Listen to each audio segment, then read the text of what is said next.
So let us give some explicit examples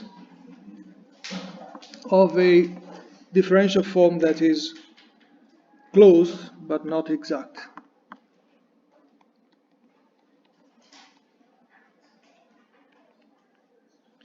Consider the following manifold: a circle. The sphere is in one dimensions.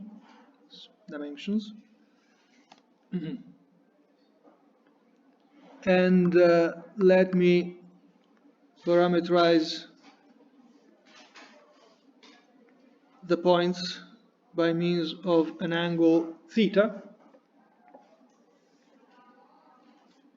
And let me consider, so theta is what? Is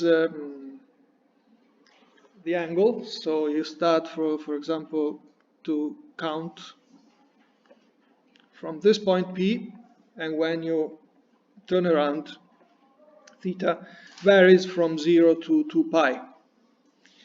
Consider, so this manifold should be defined by means of two charts, as in the case of the sphere. So, for example, you can take this chart here, and then this chart there, and you can understand why. Consider, for example, this form, omega equal d theta. This is a one form, and it is well defined on the entire manifold, no matter how theta is defined. And what you see is that when you complete a tour, theta jumps by 2 pi.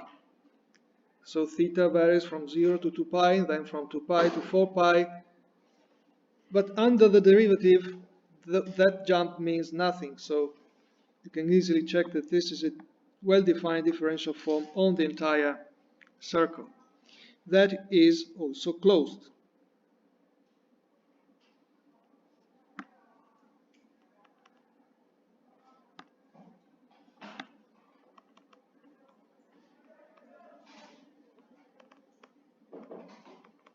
But it is not exact.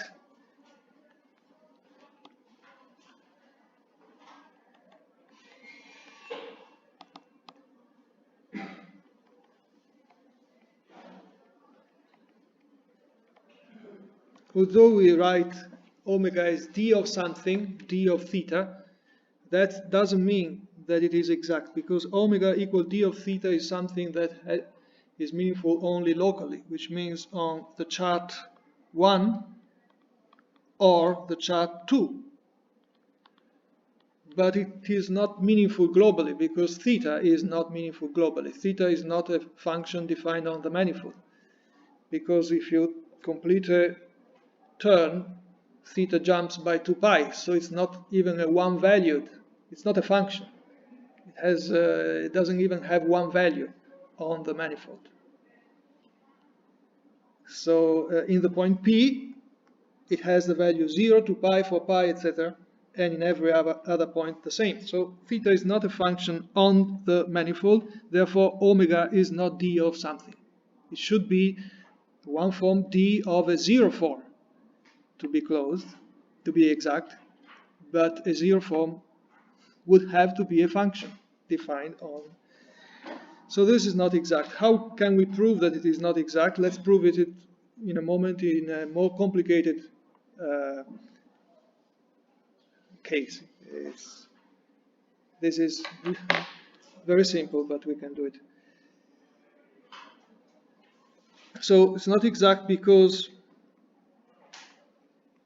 theta is not a zero form. A function on S1. Let me complicate the case a little bit before giving you the proof, although I think you can see that these arguments are pretty strong. Let us consider another very important manifold,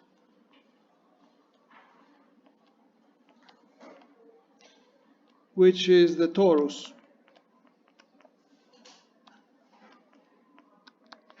T is the product of two circles.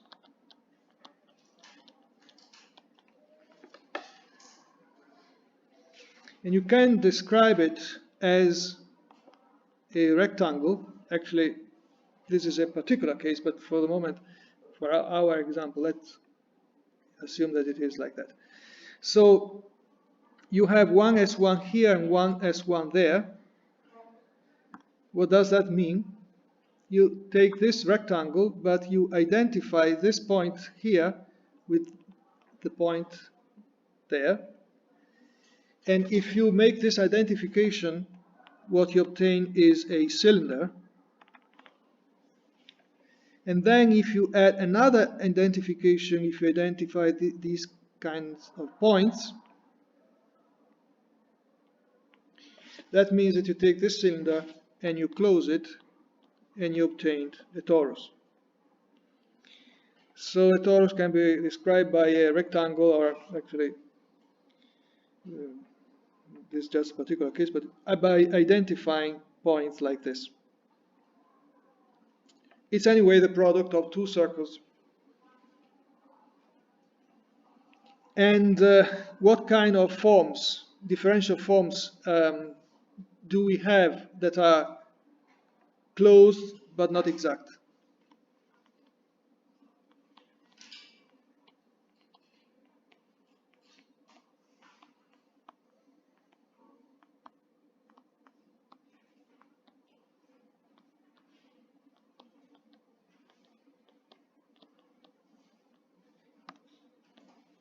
Well, first of all, it's a product of two circles. So whatever we had for a circle, we have here. So dx, like d theta before, is a one form. dy is the one form for the other circle. X is not defined, you see, because x varies, let's say, from 0 to some a, but 0 and a should be identified. So x has no meaning as a function on the manifold, because 0 should be equal to a, and that is not. Then you have the volume form, and then you have also one function that is constant on the entire manifold is always a trivial closed form. Closed because the differential, the external derivative of a constant is 0. Not exact because it should be d of a -1 form that doesn't exist. So 1 is always there, the volume form is always there, and the volume form is never exact because it's the volume. And in the circle d theta could not be exact because it is the volume. If you integrate, you have to find something non-zero. These are the differential forms that are closed but not exact. Another example is m equal to the 2-sphere. And here the differential forms that are closed but not exact are omega 0, the constant, and omega 2, which is the volume form, which in spherical polar coordinates is this. Sometimes written like that. There are no one forms here that are closed but not exact. So you just have a 0 form and the 2 form. Let's see why these forms, the volume forms, are never exact. They are never exact by Stokes' theorem.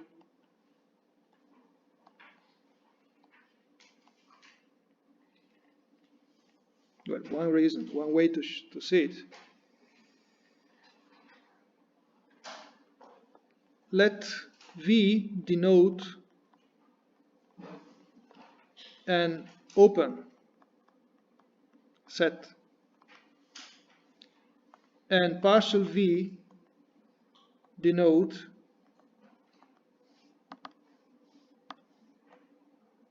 the boundary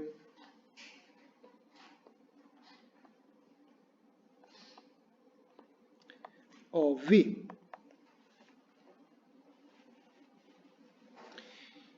Let omega denote a differential form.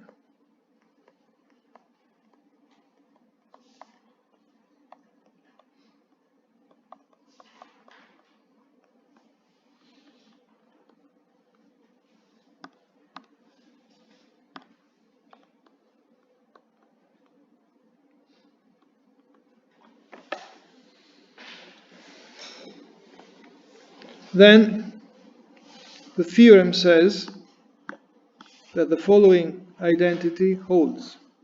The integral of the exterior derivative of omega over v is equal to the integral over the boundary of v of the differential form omega.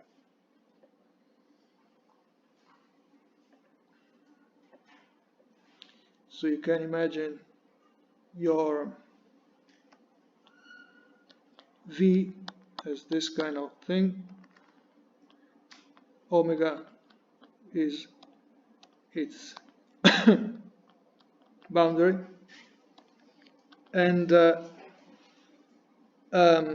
theorem tells you that if you integrate the differential form on the boundary, you can equivalently integrate the exterior derivative of the differential form in any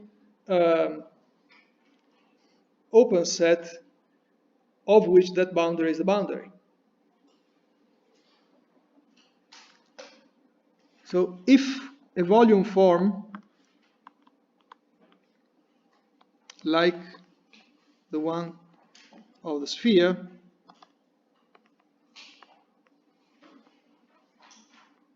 were exact,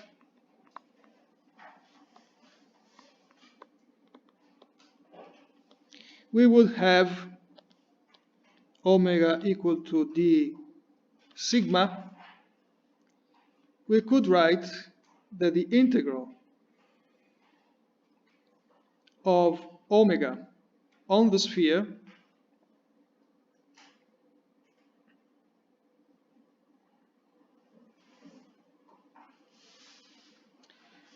what is the integral of omega on the sphere? That's the volume form, that's for pi. That's the solid angle element of the integral. So this is our v, and omega now is not the same omega. Let me maybe change the notation here, right? Big omega.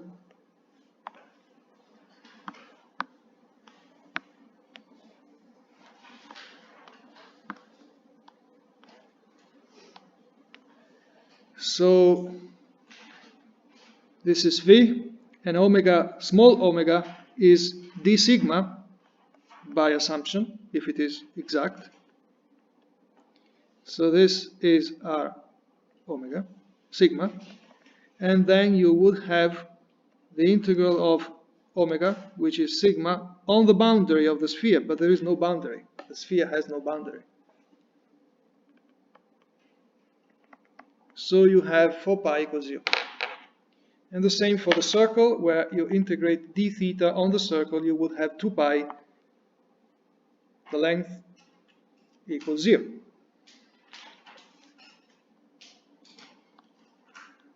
So there cannot exist a sigma that's defined on the manifold, because otherwise you would be allowed to apply Stokes' theorem and you would get this kind of contradiction.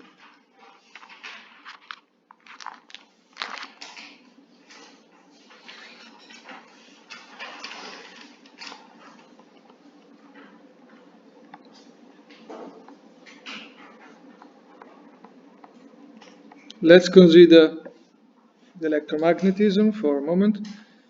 You can embed the vector potential into a one form, A mu dx mu. So you build a one form, you see the four components A mu of the vector potential as the components of a one form, and then F, let's consider the exterior derivative,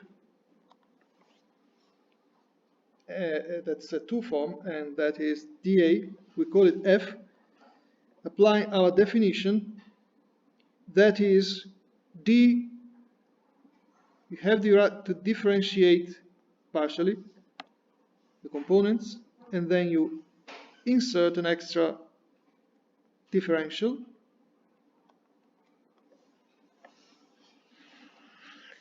If this is the differential form called F, its components generically are, we would call it omega mu nu. In this case, we call them F mu nu, divided by 2, that is the S factorial that from time to time we insert. Here we do.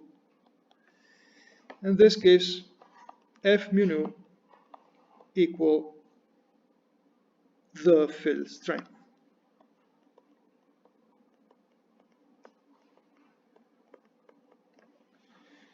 So actually we should start from the field strength, because that's a physical quantity, and ask ourselves when the field strength is exact. There exists a potential A such that, well, that is true locally. By the way, we should ask ourselves, is the field strength closed?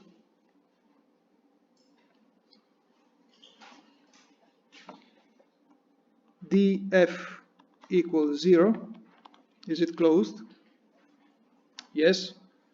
If it is dA, if it is locally equal to dA, of course, it is closed. Well, dF equals 0, you can, this is a little bit trivial in this case, the case of electromagnetism, but that is the Bianchi identity. We will see it better in the case of gravity. And so the closure of F is what you can call Bianchi identity.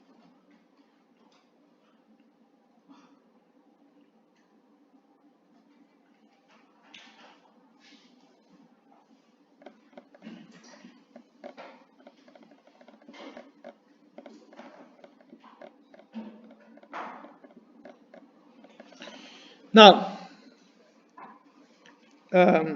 two differential forms, two closed differential forms.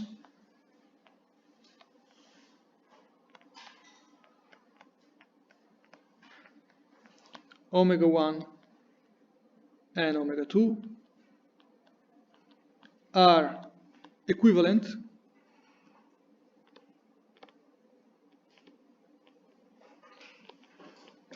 if their difference is exact.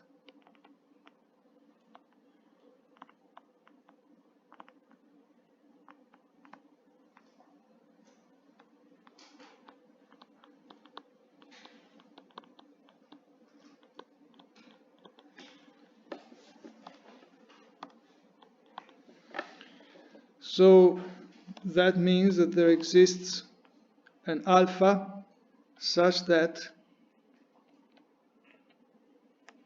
omega 1 is equal to omega 2 plus the exterior derivative of alpha. And then you say omega 1 is equivalent to omega 2.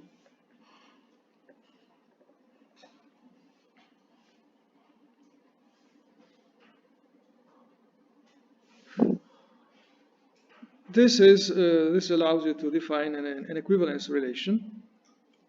Clearly, an exact differential form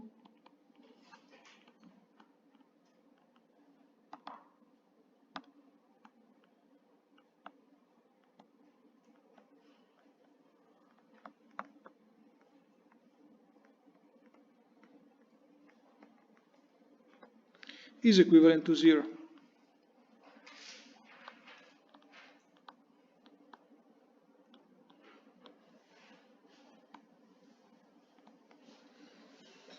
Omega 1 equal d alpha means omega 2 is 0. So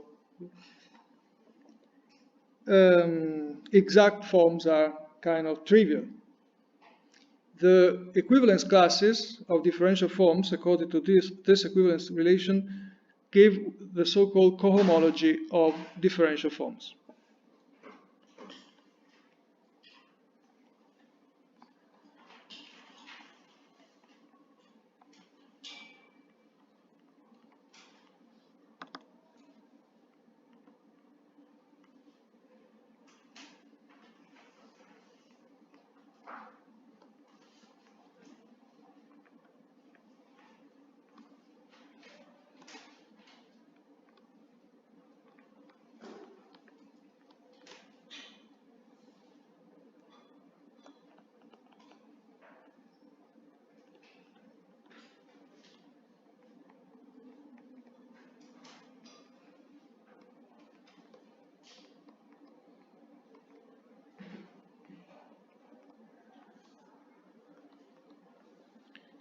So they define the cohomology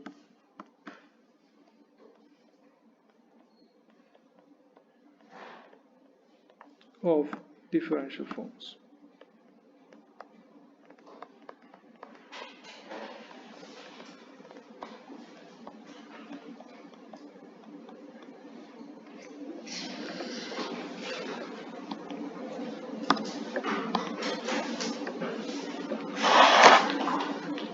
And there is a dual notion of the cohomology, which is called homology, and that is based on the boundary operator. You see that even in Stokes' theorem, there is a funny duality relation between these two objects. You move them around like that. You move this from the integrand to the domain by changing the exterior derivative into the partial symbol.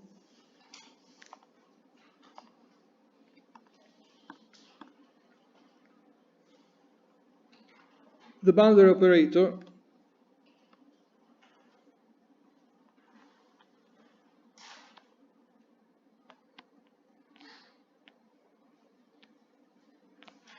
is also nilpotent.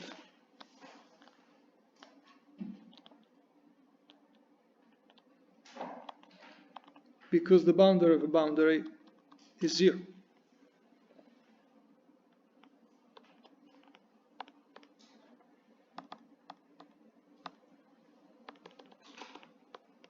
So if you have a certain V and gamma is the boundary of V, the boundary of gamma is 0, gamma is closed.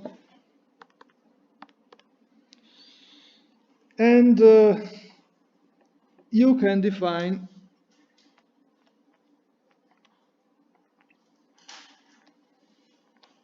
a notion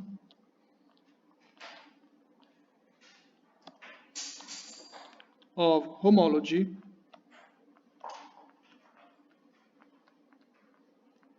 from this nilpotency relation.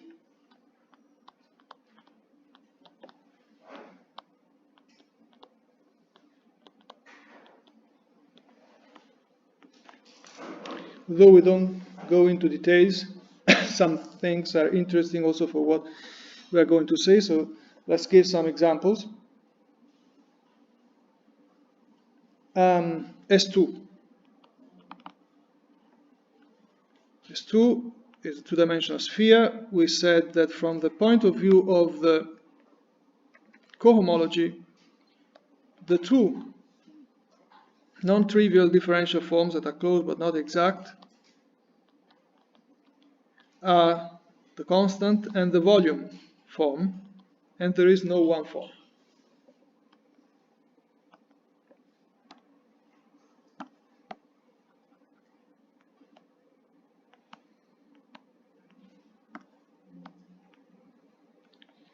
The homology is dual. It has to be the same thing. So you have the dual of that is the point. The point is not the boundary of anything.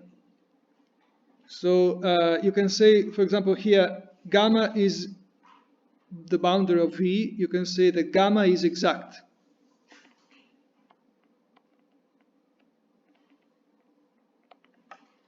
Because it's a boundary of something.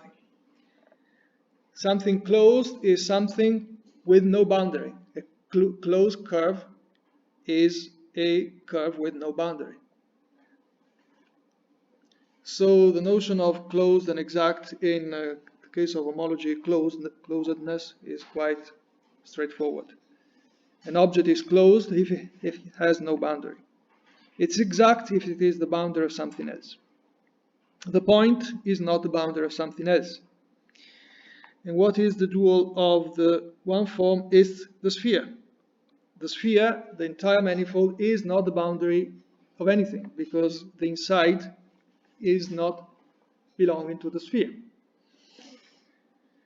Are there one forms that are cohomologically non-trivial? No, because there are no curves that are homologically non-trivial. Every curve, every closed curve on the sphere is the boundary of something. So it is trivial. In the notion of homology, every curve on the sphere is necessarily the boundary of something. And therefore it is trivial, homologically equivalent to 0. No curve is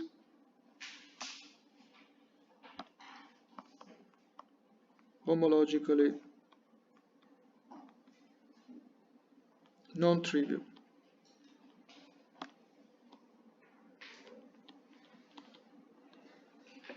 Which means all curves on S2 are every curve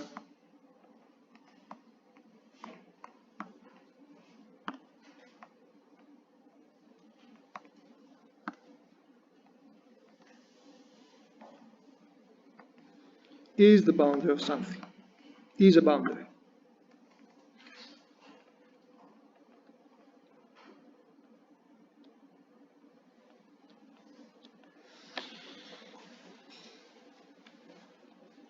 A less trivial example is the torus, which we have already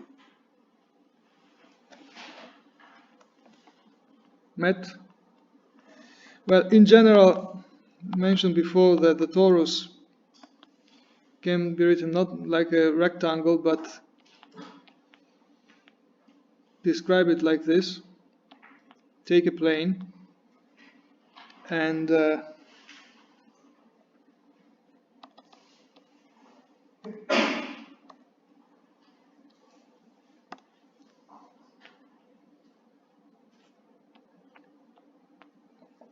you consider a segment A on the x-axis and segment B with a certain angle with respect to the x-axis. And then you identify points like this one with this, and so if you want with that, and so on and so forth, this point with this, with that, you can repeat it indefinitely. So the torus is this thing with these identifications. But for simplicity now, we stick to the rectangle because we avoid complicacies that do not add anything to what we want to say. So let's say x is the horizontal and y is the vertical. So cohomology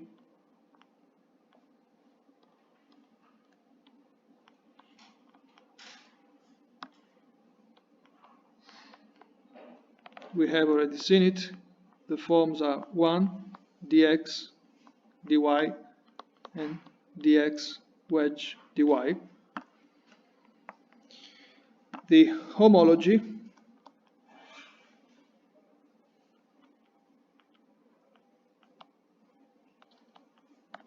the torus,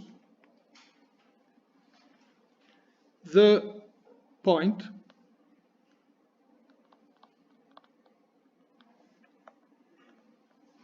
and then, since homology and cohomology are dual, there should be curves, two independent curves, that cannot be seen as boundaries.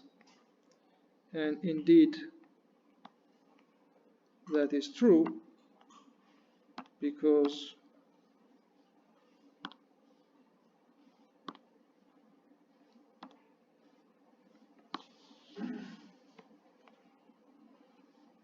okay, now we will have this kind of problem, so I have to get out and get in again.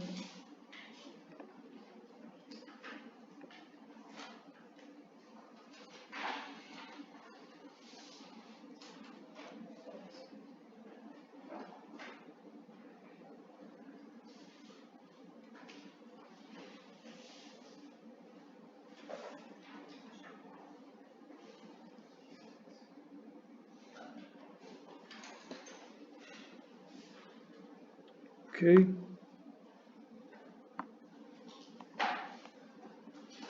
Now here you can consider, for example, this kind of curve. This is not the boundary of anything, because if you break it, you have a cylinder, but the two sides are identified. So, and then you have another curve that's not the boundary of anything, and you cannot deform one into the other. That means that when is that two curves are equivalent when the set of those two is the boundary of something. So, for example, if you have two curves like this, they are equivalent because on a cylinder, if you have two curves like this, they are equivalent because they are the boundary of something. These are not, because of the properties of the torus.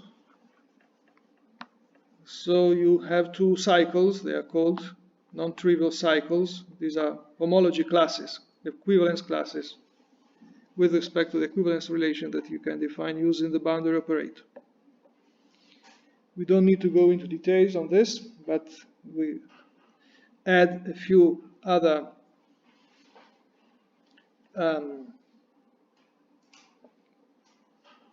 pieces of information. Riemann surfaces.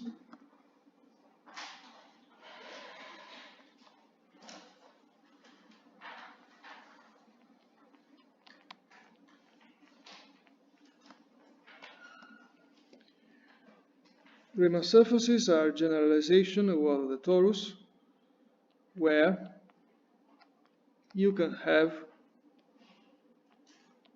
an arbitrary number of holes, something like that. And then the homology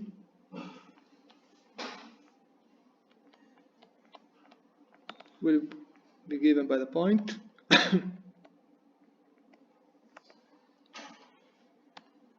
The surface at the end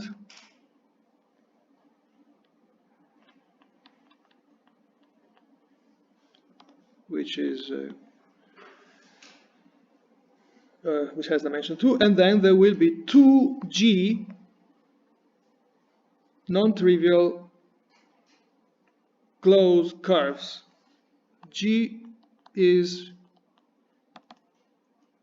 called genus of the Riemann surface, and it is equal to the number of holes or handles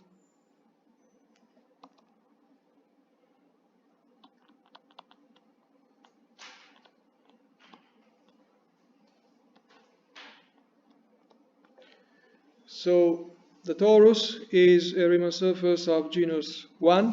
The sphere is a Riemann surface of genus 0. The sphere has no hole. And then you can have Riemann surfaces of genus 2, 3, 4. And what are these 2G? Non-trivial and non-equivalent closed curves. They are these things.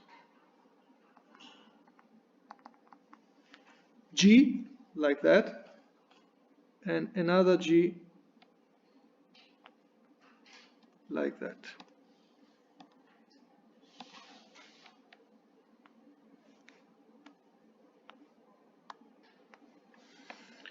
And so on.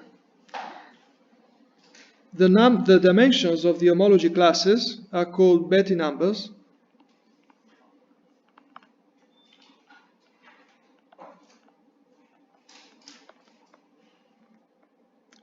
The homology classes can be, the homology can be described by means of vector spaces, actually, so with some dimensions.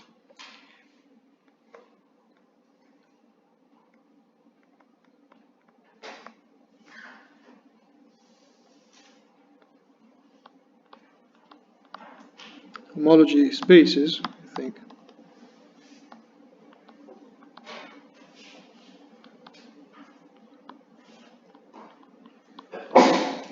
So the dimension of this one is called,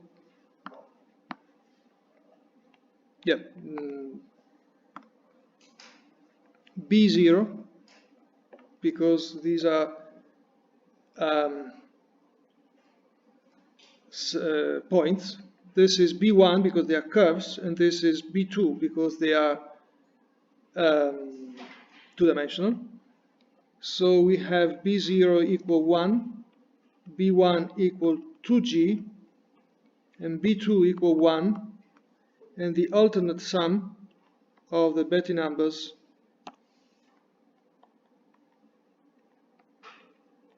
is 2 minus 2G, and this is called Euler characteristics of the sphere, of the Riemann surface.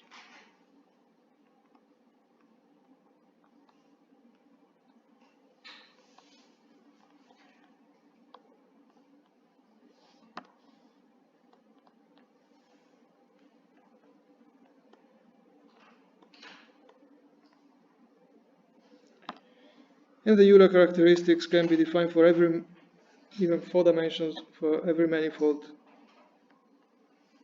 And we will meet it in gravity also.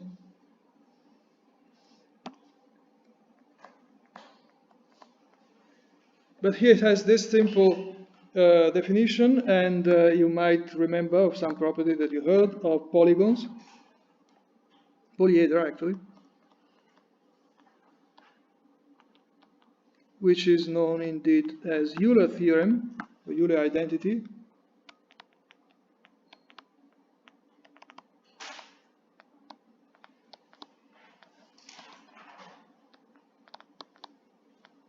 Take, for example, you can take a cube, you can take any polyhedron you want, tetrahedron, for example. Then B0 is equal to the number of vertices, points, which is equal to 4. B1 is equal to the number of edges, which is equal to 6. B2 is equal to the number of faces,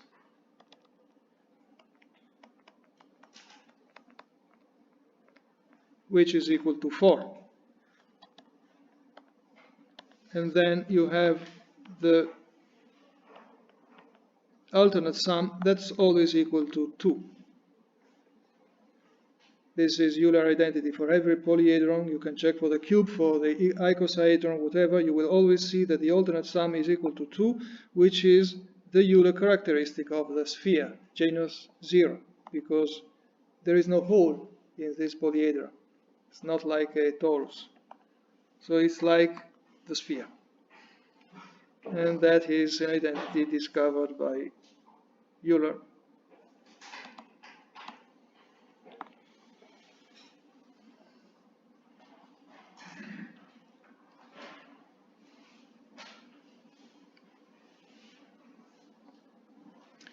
Okay,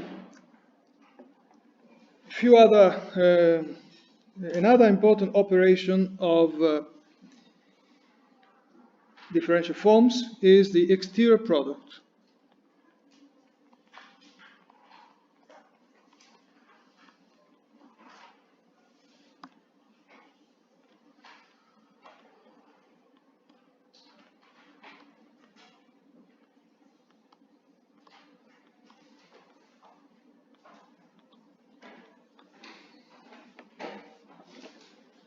Which is denoted by means of the wedge. It's like the product among the differentials. It's very simple, so let me write this notation with no m factorial.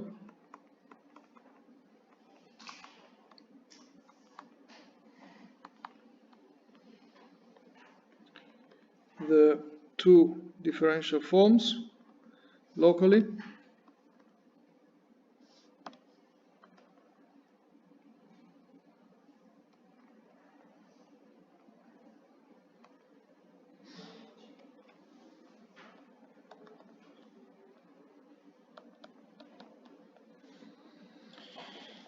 Then the exterior product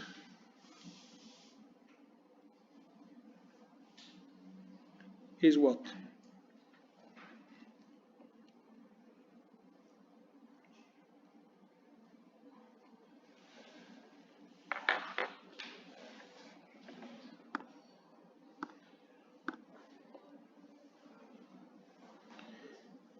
The exterior product is the differential form equal to this thing, omega I1 Im, capital omega I, let's say, m plus 1 Im plus n dxi1 wedge dxim plus n. So basically you just multiply the components.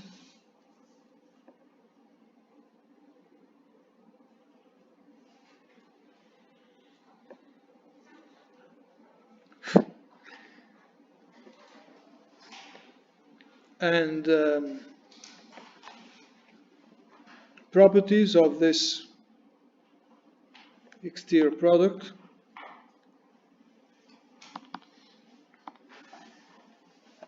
are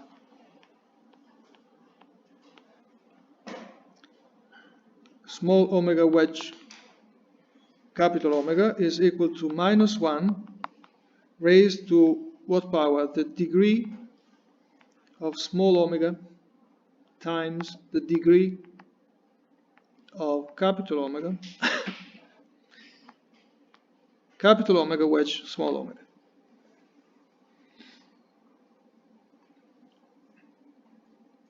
This rule tells you how to commute, if these objects commute or anti-commute, they anti-commute. So dx wedge dy, these are one forms. The degree of x is 1, the degree of dx is 1. 1 times 1 is 1, minus 1 to 1 is minus 1, so this is minus dy wedge dx. So being anti-symmetric means that they are anti-commuting objects, but this is for the forms of odd degree, because if any of these two forms is of even degree, then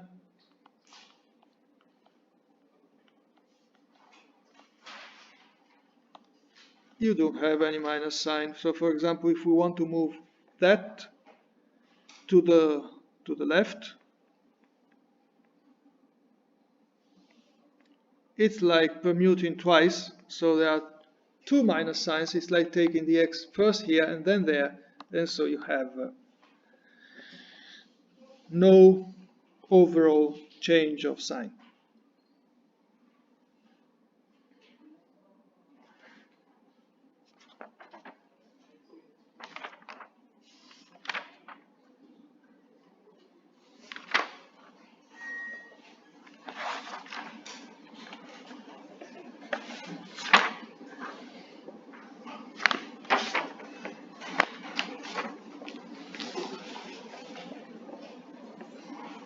Another property that we can give is the exterior derivative of the exterior product of two forms.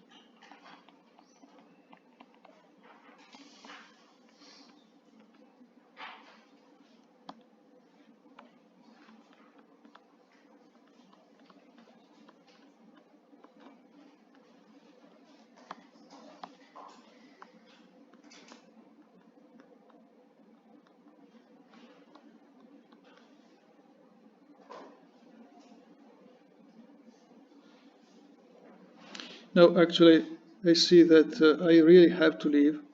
Let's stop here because I have to catch a train.